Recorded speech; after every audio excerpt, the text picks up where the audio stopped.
اسی انداز میں کہ جیسا اللہ نے صفا مروہ کے درمیان ارشاد فرمایا ان الصفا والمروہ من شعائر اللہ، اللہ نے ارشاد فرمایا لوگوں صفا مروہ اللہ کی نشانیوں میں سے ایک نشانی ہے۔ فمن حج البیت او اعتمر فلا جناح علیہ، تو تم میں سے اگر کوئی عمرہ کرے یا حج کرے اور اس کا طواف کرے تو اس پر کوئی گناہ نہیں ہے۔ فلا جناح علیہ فرمایا گیا، فلا جناح علیہ کی تفسیر میں علماء نے فرمایا کہ صفا اور مروہ دو پہاڑیوں کا نام ہے۔ میں تفصیلاً نہیں پیش کروں گا، اشارتاً سمجھاؤں گا۔ یہ وہ دو پہاڑیاں جس میں حضرت حاجرہ رضی اللہ تعالی عنہا دوڑی تھی اپنے بیٹے کے لیے پانی کی تلاش میں۔ ان دونوں پہاڑیوں پر زمانے جاہلیت میں کفار و مشرکین نے دو بت نصب کیے ہوئے تھے، دو مجسمہ، ایک کا نام صاف اور ایک کا نام نائلہ۔ چونکہ کفار کے درمیان بھی اپنے طریقے پر جاہلیت کے انداز میں وہ حج کے ارکان کو ادا کرتے تھے، خانہ کعبے کا طواف وہ ننگے ہو کر کرتے، صفا مروہ کی سعی کرتے، دوڑ لگاتے، اپنے طور پر کرتے تھے۔ اور ان لوگوں نے اپنا یہ طریقہ بنایا تھا کہ جب صفا پہ جاتے، مروہ پہ پہنچتے، بت کے سامنے، نائلہ اصاف کے سامنے، تو تعظیم کے ساتھ اس بت کو چوما کرتے تھے، اس کے اوپر ہاتھ پھیرتے تھے۔ یہ ان کا معمول تھا، یہ ان کا عمل تھا۔ جب مکہ فتح ہو گیا، فتح مکہ کے بعد صحابہ نے ان بتوں کو توڑ دیا، ان بتوں کو توڑ دیا، ختم کر دیا۔ توڑنے کے بعد بھی چند صحابہ کے دل میں صفا اور مروہ کے درمیان سعی کرنا شاک گزرتا تھا، ناگوار گزرتا تھا۔ یہ وہ پہاڑیاں ہیں جس پر کافروں نے دو بت رکھا تھا، اب ہمیں بھی ٹھیک نہیں لگتا کہ ہم اس میں دوڑ لگائیں۔ وہ بت تو توڑ دیے گئے ہیں لیکن دل کو ناگواری پہنچتی ہے کہ یہیں پر رکھے ہوئے تھے، اسی جگہ پر رکھے ہوئے تھے، انہی پہاڑیوں پر رکھے ہوئے تھے۔ دل کو ٹھیک نہیں لگتا ہے، اچھا معلوم نہیں ہوتا۔ تو اللہ نے اس آیت کو نازل فرمایا کہ اے صحابہ سنو، ان الصفا والمروہ من شعائر اللہ، یہ اللہ کی نشانیوں میں سے ایک نشانی ہے صفا مروہ۔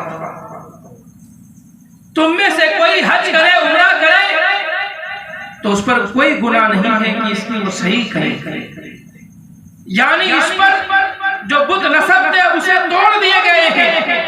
اب تم اس میں جو صحیح کرو گے وہ یہ سوچتے ہوئے کرو گے کہ اللہ کی ایک بندی کی سنت یہ ہے اور اللہ کا یہ حکم ہے جس کی وجہ سے ہم اس میں صحیح کرتے ہیں، دوڑ لگاتے ہیں۔ تمہاری نیت یہ ہے، اس نیت کی بنا پر اللہ تمہیں ثواب عطا فرمائے گا۔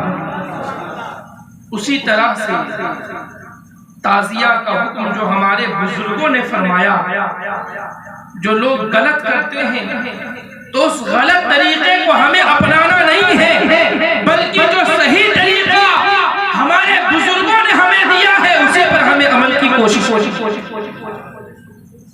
میرے پیارے آقا علیہ السلام کے تعریبان، الحمدللہ اورنگ آباد کی سرزمین پہ ایک مرتبہ 6-7 سال پہلے اسی طرح سے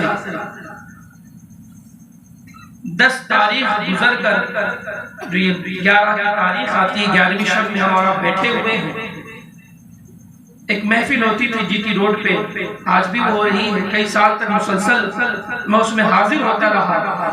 قریب میں سامنے جامع مسجد ہے جس میں وہابیوں کا دبدبہ ہے، ان کا امام ہے، تو ان لوگوں نے ایک پرچہ بھیج دیا کہ آپ لوگ بریلوی سنی ہیں، اپنے امام اعلیٰ حضرت کو بہت مانتے ہیں، آپ کے اعلیٰ حضرت نے تو تعزیہ سے منع کیا ہے اور آپ لوگ نکالتے ہیں۔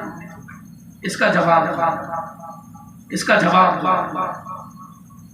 آپ کے اعلیٰ حضرت نے جن جن چیزوں سے منع کیا ہے ان چیزوں سے آپ رکتے کیوں نہیں ہو؟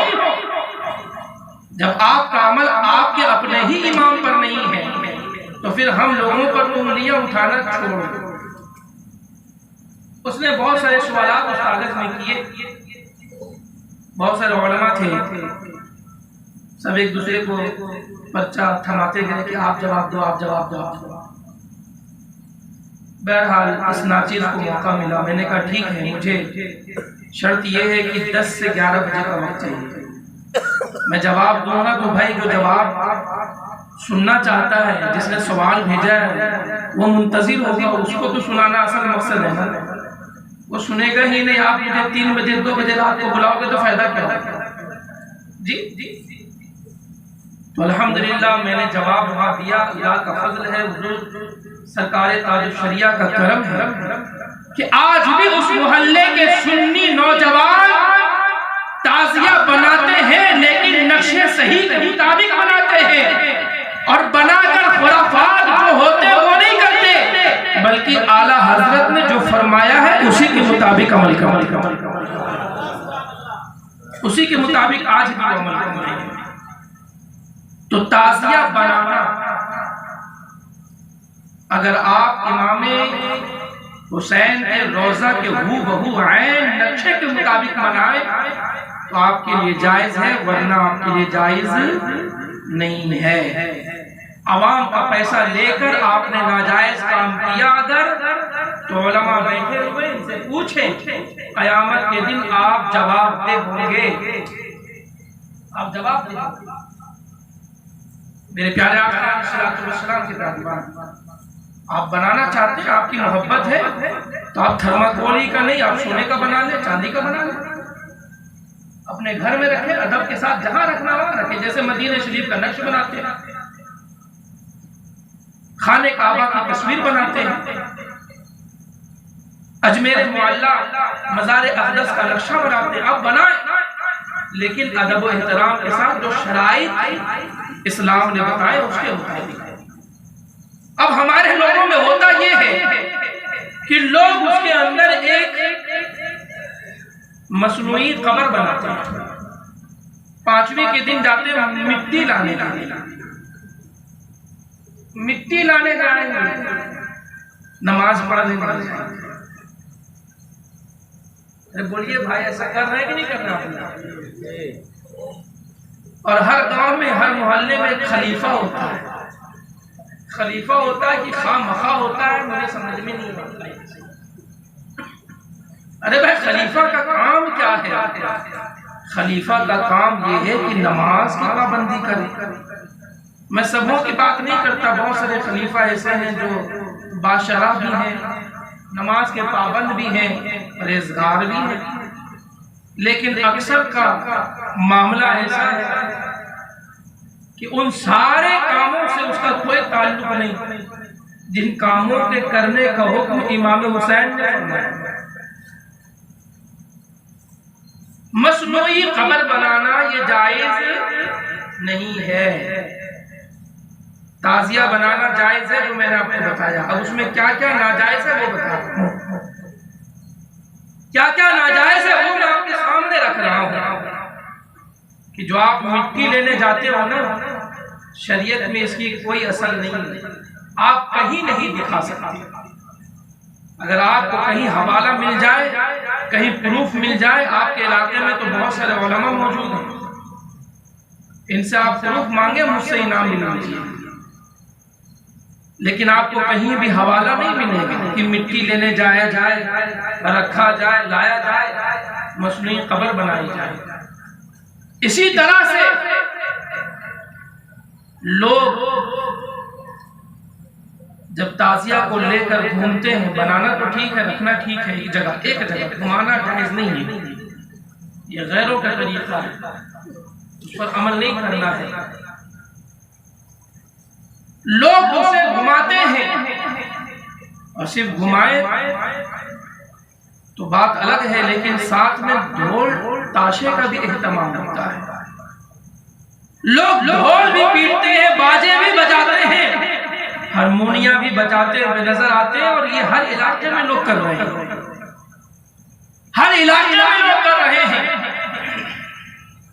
اور اگر ان سے کہا جائے کہ یہ سب کام خرافات ہیں، یہ نہ کریں آپ، تو لوگ کہیں گے کہ یہ امام حسین کا سچا عاشق نہیں ہے، آپ ہی کی محبت پر شبہات و شبہات کی دیواریں کھڑی کریں گے، آپ ہی کو سنیت سے باہر نکالنے کی کوشش کریں گے کہ یہ مولانا صاحب سچے سنی نہیں لگ رہے ہیں، کہاں کہیں کدھر کے ہیں، کس علاقے کے ہیں، پتہ کرو، کہیں ایسا تو نہیں کہ دیوبندی گھرانے سے ان کا تعلق ہے۔ میرے پیارے آقا علیہ الصلوۃ والسلام کے قادبانوں، میں آپ سے پوچھنا چاہتا ہوں، آپ ذرا بتائیں تو صحیح کہ جس دن میرے امام جو ہے شہید ہوئے ہیں، آپ کے شہزادگان شہید ہوئے ہیں، حضرت علی اصغر شہید ہوئے، علی اکبر شہید ہوئے، کون محمد شہید ہوئے، عباس علمبردار کے بازوؤں کو کاٹا گیا، یہ تمام نفوس قدسیہ شہید ہوئے ہیں، آپ بتائیں تو صحیح اگر ان دنوں میں جس دن میں ان یہ شہادت کا جام پیے ہیں، یہ دنیا سے رخصت ہوئے ہیں، اس دن آپ جو ہے ڈھول بجاتے ہیں، تاشے بجاتے ہیں، تماشے کرتے ہیں، آپ سچے دل سے بتانا کیا آپ کے باپ کا جس دن انتقال ہوا، جس دن آپ کا دادا دنیا سے گیا، جس دن آپ کا بیٹا دنیا سے گیا، کیا جب بھی سال آتا ہے وفات کا سالانہ آتا ہے تو باپ کے سالانہ میں ایسے ہی ڈھول بجاتے ہو، بیٹے کے سالانہ میں ایسے ہی ڈھول بجاتے ہو، والدہ کے سالانہ میں ایسے ہی ڈھول بجاتے ہو، اپنے رشتہ داروں کے سالانہ میں ایسے ہی ڈھول بجاتے ہو، ہرگز نہیں بجاتے، ڈھول بجانا تو دور کی بات ہے، تالی بھی بجانا گوارا نہیں کرتے، جب اپنے باپ کے سالانہ میں تالی بجانا گوارا نہیں ہے تو میرے امام کے سالانہ میں تم کیوں ڈھول بجاتے ہو؟ تم کیسے سنی ہو کہ تمہارے باپ کا سالانہ آئے، تمہارے باپ کی وصال کا دن آ جائے، اس دن کبھی ڈھول بجایا آپ نے؟ بولیے، بجایا آپ نے؟ لیکن جب امام حسین رضی اللہ تعالیٰ جنہوں نے اسی ڈھول بجوانے کو منع کرنے کے لیے کربلا گئے، اور آپ انہی کی محبت میں یہ گناہ والا کام کر رہے ہیں، شرم ہے، شرم کی بات، اور یہ سارے کام ہم محبت حسین میں کر رہے ہیں، عبادت سمجھ کر رہے ہیں، معاذ اللہ رب العالمین۔ شیطان بھی سوچتا ہوگا یہ سنی، ان کو میں کیا بہکاؤں، یہ خود ہی اپنے آپ سے بہکتے ہوئے جا رہے ہیں۔ میرے پیارے آقا علیہ الصلوۃ والسلام کے قادبانوں، تعزیہ یہ عربی کا لفظ ہے اور اس کا اردو میں مطلب تعزیت ہوتا ہے۔ کیا ہوتا ہے؟ تعزیت کا مطلب کیا؟ جب کسی کے یہاں انتقال کسی کا ہو جائے تو آپ تعزیت کے لیے جاتے ہیں، تعزیت کے لیے جاتے ہیں کہ بھائی افسوس کی بات ہے آپ کے یہاں فلاں کا انتقال ہوا، فلاں کا انتقال ہوا، تعزیت کے لیے آپ پہنچتے ہیں۔ تو جب آپ تعزیت کے لیے پہنچتے ہیں تو کیا آپ کا طریقہ یہی ہوتا ہے کہ چلو فلاں کا انتقال ہو گیا، اس کا باپ مر گیا، ڈھول تاشا لے کر تعزیت کرنے جائیں گے، فلمی انداز میں ناچتے گاتے جائیں گے، اچھلتے کودتے جائیں گے؟ اگر کوئی چلا بھی جائے گھر والا پوچھے گا بھائی یہ سب کیا لے کر کے آئے ہو؟ بیچارہ تو غم میں ڈوبا ہوا، باپ انتقال کر گیا، جوان بیٹا چلا گیا، آپ ڈھول تاشا لے کر کے جائیں گے، پوچھے گا کیا کرنے آئے ہو، کس لیے آئے ہو؟ تو آپ کیا کہیں گے؟ تعزیت کے لیے آئے ہو؟ اگر کہیں گے تو وہ کہے گا کہ بھائی تمہاری ایسی تعزیت کی مجھے کوئی ضرورت نہیں ہے۔ جب معمولی انسان یہ کہے آپ کو کہ تمہاری یہ ایسی تعزیت کی مجھے کوئی ضرورت نہیں ہے، تو امام حسین کل بروز حشر فرما دے کہ تم لوگوں نے جو تعزیت کا معاملہ کیا تھا وہ صحیح طریقے سے نہیں کیا، غلط طریقے سے کیا، تمہاری ایسی تعزیت کی مجھے کوئی ضرورت نہیں ہے۔ اگر تمہارے اعمال کو امام حسین قبول نہ کرے تو سمجھ جاؤ کہ پھر آپ کا ٹھکانہ جنت نہیں بلکہ جہنم ہے، اس لیے کہ حسین کسی معمولی شخصیت کا نام نہیں ہے۔ آقا حدیث میں ارشاد فرماتے ہیں الحسن والحسین سیدہ شباب اہل جنہ، حسن و حسین جنتی جوانوں کے سردار ہیں۔ اگر جنتی جوانوں کے سردار یہ منع کرتے تمہاری تعزیت صحیح نہیں تھی، اگر وہ منہ پھیر لے تو پھر کہیں کہ ہم منہ دکھانے آج جنہوں نے مجھے یہ موضوع دیا ہے نا، میں انہیں مبارکبادی پیش کرتا ہوں کہ وہ اپنے گاؤں والوں کو وہ کام کرنے کے لیے آمادہ کرنا چاہتے ہیں کہ جس کام کے کرنے پر وہ اپنا چہرہ اس لائق رکھے کہ اپنے جنت میں جو سردار ہوں گے امام حسین ان کو دکھا سکے۔ تو کیا آپ نہیں چاہتے کہ جو اعلیٰ حضرت نے فرمایا اس پر عمل کریں، جو سرکار تاج الشریعہ نے فرمایا اس پر عمل کریں، جو حضور مدنی میاں نے فرمایا اس پر عمل کریں؟ ارے بولیے بھائی، چاہتے ہیں کہ نہیں چاہتے ہیں؟ تو اگلے سال سے ڈھول کا اثر بجے گا؟ یہ حرام کام ہے، یہ حرام ہے۔ تعزیت اگر صحیح طریقے سے ہو تو پھر درست ہے، اور اگر طریقہ بدل جائے تو پھر ناجائز ہو جاتا ہے، وہ ناجائز ہو جاتا ہے، اس میں ثواب نہیں ملتا، پھر گناہ ملتا ہے، ثواب نہیں گناہ ملتا ہے۔ مسجد میں جانا ثواب کا کام ہے، لیکن اگر آپ مسجد جائیں ڈھول بجاتے ہوئے اچھلتے کودتے ہوئے تو یہ جائز ہوگا کہ ناجائز ہوگا؟ ارے بولیے بھائی، بھوک تو نہیں لگی؟ تقریر ختم کر دیں کہ سننا چاہتے ہیں؟ کلیئر کیجئے، کلیئر۔ میرے پیارے آقا علیہ السلام کے تعظیمانوں، میں نے پہلے ہی کہہ دیا کہ بھائی میں مبلغانہ انداز میں بولوں گا، اس لیے کہ بڑا حساس یہ موضوع ہے۔ ایک طرف سے بولے گا نہیں ہوگا، جیسے عالمانہ تجزیہ جس طرح سے لگاتے ہیں ہم لوگ اس کو منع کر دیں گے، رک جائیں گے، لیکن اب عالم لوگ جیسے اب میں اخیر میں چونکہ میں نے کہا کہ اخیر میں آپ کو موقع دوں گا، آپ بات کریں گے انشاءاللہ۔ درود شکر اللہم صلی علی سیدنا مولانا محمد معدن الجود والکرم وعلی آلہ وصحبہ الکرام انہ کریم بارک وسلم۔ میرے پیارے آقا علیہ السلام کے تعظیمانوں، آپ یہ بتائیں کہ مسجد میں جانا ثواب کا کام، لیکن اگر طریقہ غلط ہو تو گناہ کا کام۔ اسی طرح سے مزار پہ جانا ثواب کا کام کہ وہاں پر اللہ کے دوست لیٹے ہوئے ہیں، اللہ کے ولی موجود ہیں، اور جہاں اللہ کے دوست ہوں، اللہ کے ولی ہوں، اللہ کی رحمتیں نازل ہوتی ہیں، اللہ کی رحمتیں نازل ہوتی ہیں۔ آپ وہاں جائیں تو ثواب کا کام، لیکن طریقہ صحیح ہونا چاہیے۔ اگر وہی طریقہ آپ نے غلط کیا کہ ڈھول تاشے کے ساتھ آپ ناچتے گاتے گئے، شراب پی کے گئے، تاڑی پی کے گئے، غلط طریقے سے گئے، حرام کاری کے ساتھ گئے، تو پھر ثواب نہیں ملے گا، گناہ ملے گا۔ کیا ملے گا؟ ارے بولیے گا، گناہ ملے گا۔ آج بہت سارے لوگوں کو یہ بات چبھتی ہوئی نظر آتی ہے۔ لوگ کہتے ہیں کہ اگر محرم میں ڈھول نہیں بجائیں گے تو کیسے لگے گا کہ محرم ہے؟ بہت بڑی آفت ہے، قوم کو سمجھائیے گا کیسے؟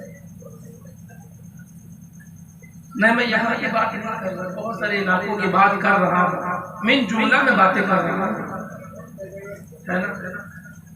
بولتے جائیے، ہے نا؟ ہم لوگ سنتے ہی جا رہے ہیں۔ چلیے ماشاءاللہ، بڑی خوشی کی بات ہے، اور میں بہت خوش ہو رہا ہوں کہ آپ لوگ دل جمعی کے ساتھ ساتھ کر رہے ہیں۔ میرے پیارے آقا علیہ السلام کے تعظیمانوں، کچھ لوگ کہتے ہیں کہ ڈھول نہیں بجے گا تو کیسے پتہ چلے گا کہ محرم ہے؟ محرم معلوم ہونے کے لیے ڈھول تو بجنا چاہیے نا۔ تو ان ظالموں سے ذرا پوچھیں کہ 10 محرم کی تاریخ، 7 محرم کی تاریخ، 8 محرم کی تاریخ، 9 محرم کی تاریخ، یہ وہ تاریخ ہے کہ جس 7 تاریخ سے ابن زیاد نے، ان یزیدیوں نے میرے امام پر اور آپ کے تمام رفقا پر پانی کو بند کیا تھا۔ 7